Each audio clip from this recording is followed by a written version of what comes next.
কথা বলেছে, আমরা তাদেরকে আশ্বস্ত করেছি যে বাংলাদেশে যে প্রবলেমগুলো বর্তমানে রয়েছে, গত 15 বছরে বাংলাদেশের অর্থনীতিকে ভঙ্গুর করে দেওয়া হয়েছিল, সেই ভঙ্গুর থেকে ঘুরে দাঁড়ানোর জন্য নতুন পলিটিক্যাল কমিটমেন্ট তারা চেয়েছে।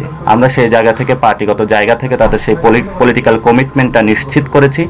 সাথে সাথে আমরা বলেছি বাংলাদেশ আগামীতে একটি ইনভেস্টমেন্ট হ্যাভেনে রূপান্তরিত হবে এবং সেই জায়গা থেকে ইয়াং জেনারেশনকে আমরা একসাথে নিয়ে ঐক্যবদ্ধভাবে এই ইনভেস্টমেন্ট হ্যাভেনের জন্য কাজ করে যাব।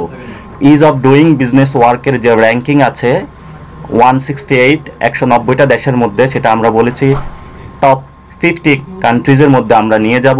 এই পলিটিক্যাল কমিটমেন্টটা আমরা তাদেরকে দিয়েছি। যদি নাগরিক পার্টি ক্ষমতায় যায় আমরা টপ 50 কান্ট্রির মধ্যে নিয়ে যাব। আমরা তাদেরকে আরও বলেছি আমাদের যে এখন অ্যানুয়াল এফডিআই যে ফ্লোটা রয়েছে